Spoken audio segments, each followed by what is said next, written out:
ہمارے آج کل کے بچوں نے ایک مسئلہ بڑا پکا یاد کر لیا. کہتے ہیں مولانا پیر صاحب پسند کی شادی کرنا جائز نہیں. میں کہتا ہوں صاحب اور بھی بڑی چیزیں جائز ہیں, صرف ایک ہی شے جائز رہ گئی ہے. رسول پاک صلی اللہ علیہ وسلم سوائے اللہ کے کسی کے پابند نہیں, کسی کے پابند نہیں. پر جناب سیدہ خدیجہ الکبریٰ رضی اللہ تعالی عنہ نے پیغام نکاح دیا, یا رسول اللہ میں شادی کرنا چاہتی ہوں. حضور کسی کے پابند نہیں, پر میرے محبوب نے فرمایا میرا چچا میرے والد کی جگہ ہے, میں اپنے چاچا سے پوچھ کے تمہیں جواب دوں گا. یہ ہے پسند کی شادی جو میرے نبی نے بیان فرمائی ہے. تو سارا کچھ کراس کر کر کے گزر جاتا ہے. یہاں تو حال یہ ہے کہ پالنے والا کوئی اور سائے میں بیٹھنے والا. باغ تیرے دی کر کر راکھی میں ساری عمر گزاری, تو جدوں اے پھل پکن تے آیا تے لے گئے ہور بپاری. اور بیٹا گزرتا ہے اماں کے دروازے کے آگے سے, اماں کے دروازے کے آگے بیٹا امرود لے کے آیا ہے 6 کلو. توجہ ہے میری بات پر؟ ادھر دیکھیں جی, چھوڑیں تھوڑی دیر ہماری سنیں. وہ امرود لے کے آیا 5-6 کلو, تو اماں کے دروازے کے قریب سے گزر گیا رات کو. تو کمائی کھانے کا ٹائم آیا نا, تو گزر گیا. تو وہ وزیر اعظم سے ڈرتا ہے نا, تو جا کے بی بی سے کہتا ہے بی بی کے حقوق دینا بھی رسول اللہ کی سنت ہے.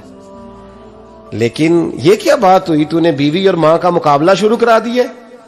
سمجھ تو صحیح, یہ تیرے لیے کعبے کی جگہ ہے اور تو بیوی کے لیے کعبے کی جگہ ہے. اسے بھی سمجھنا چاہیے, غور کرنا چاہیے. 5 کلو امرود لے کے تو ماں کے کمرے کے قریب سے گزر گیا ہے. بی بی کو جا کے کہتا ہے چل آدھا کلو اماں کو بھی دے, اس کے کون سے دانت ہیں. تو پلیٹ میں ڈال کے وہ لائی ہے. تو سمجھا ہی نہیں, تو نے غور ہی نہیں کیا. بندہ تو وہ ٹھیک نہیں تھا, نپولین. پر کسی نے اس سے پوچھا تھا بتا زندگی میں پیسے لینے کا مزہ کب آیا. اس نے کہا کہ مجھے مزہ تب آتا تھا کہ میں اپنی ساری کمائی لا کے اپنی اماں کے ہاتھ پہ رکھتا تھا, اور پھر جب میں اپنی ماں سے تھوڑا تھوڑا خرچہ لیتا تھا نا, تھوڑا تھوڑا. توجہ ہے میری بات پہ؟ اماں جی 10 روپے دے آجے. کہتے جب میں تھوڑا تھوڑا خرچہ لیتا تھا نا, تو مجھے یوں لگتا تھا جیسے میں بادشاہ وقت کے سامنے کھڑا ہوں اور وہ خزانے کا منہ کھول کھول کے مجھے دیتا جا رہا ہے. تو اس ذائقے کو سمجھ تو صحیح بھائی, تو اس کو سمجھ تو صحیح بھائی. یاد رکھیں اور غور کریں, ماں اور باپ.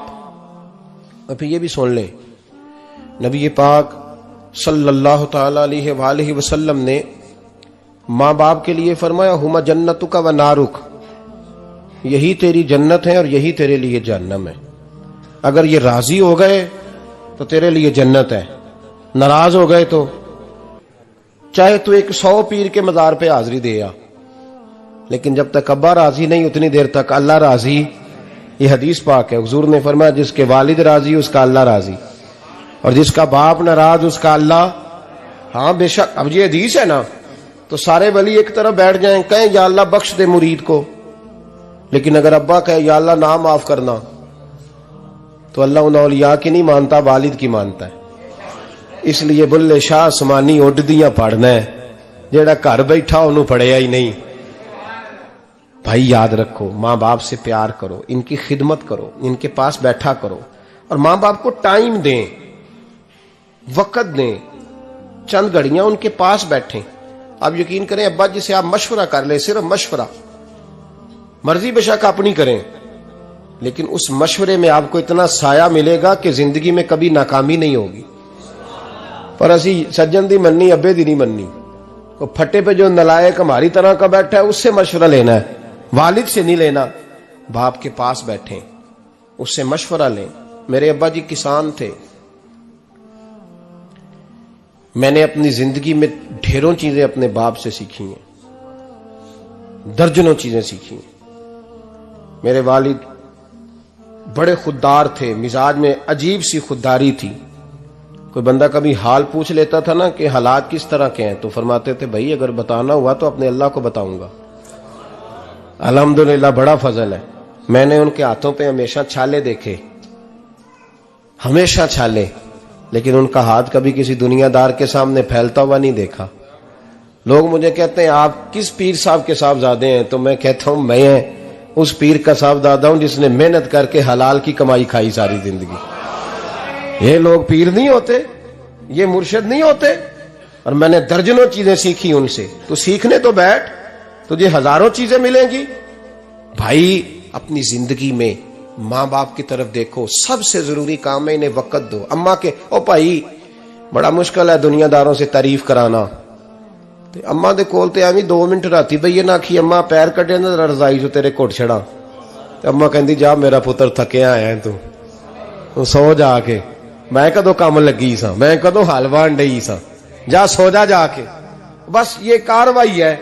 تو نے 2 منٹ کے لیے کہہ دیا, سویرے پورے محلے میں تیری اماں کہے گی اللہ میرے پتر ورگا پتر سارے نو دے. راتی آندا ہے تے مینوں گھٹ کے سوندا ہے. اللہ گھٹیا کوئی نہیں, سویا بھی کاروائی پائی سو, لیکن وہ سب کو بتاتی ہے. تو بھائی اتنی قیمتی چیز اور تو چھوڑ کے میں کبھی جلسے سے دیر سے آتا تھا نا, اب تو جاتا نہیں زیادہ جگہوں پہ. کوشش کرتا ہوں کہ چلو ماحول کے مطابق, تھوڑا خشک آدمی ہوں تو ہر جگہ سیٹ نہیں ہو پاتا, اس لیے کم جاتا ہوں. تو کبھی رات کو آتے تھے نا دیر سے, میری اماں جی شوگر کی مریض تھیں, تو میں چھوٹے بھائی کو فون کرتا تھا کہ اماں جی سو گئے, کہنے سو گئے. میں کہتا تھا کہ تو نہ اس طرح کر, نیچے آ جا, 2 بج گئے, وہ شوگر کی مریض ہیں, آنکھ کھل جائے نا تو دوبارہ لگتی نہیں بزرگوں کی, تو دروازہ کھول دے, اندر دستک دی تو دقت ہوگی. تو میں جوتے اتار کے اندر داخل ہوتا تھا, تو پہلا قدم رکھتا تھا تو میری اماں بول پڑتی تھی پتر آ گئے آ گئے. او بھائی تو اس درد کو سمجھنا, کوئی تجھے ملے گا, کوئی ملے گا تجھے ایسا. اب میں دور دراز بھی چلا جاتا ہوں, ان کی زندگی میں نہیں جا پایا, کہتے ہیں ہم نے نہیں جانا.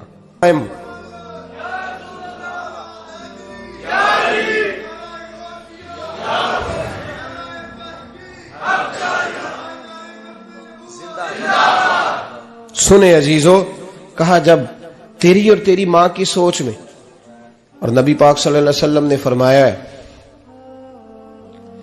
جتنے بھی گناہ انسان کرتا ہے نا, اللہ کریم سزا کو روک دیتا ہے, قیامت میں سزا دے گا.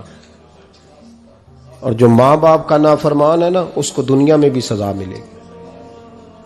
جو ماں باپ کا نافرمان ہے اسے دنیا میں بھی, آپ یقین کریں بچے تھوڑا سا پڑ جاتے ہیں بیچارے, تو ماں باپ سے کہتے ہیں ابا جی تسی پرانے دور دے ہو, تانوں کی پتا ہوئے, اور تجھے پتہ ہی نہیں بھائی, تجھے خبر ہی نہیں, یہ پرانے دور کے نہیں, تو بیوقوفوں کے دور کا ہے.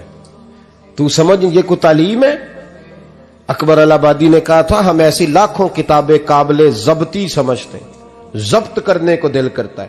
ہم ایسی لاکھوں کتابیں قابل ضبطی سمجھتے ہیں جن کو پڑھ کے بیٹے باپ کو خبتی سمجھتے ہیں.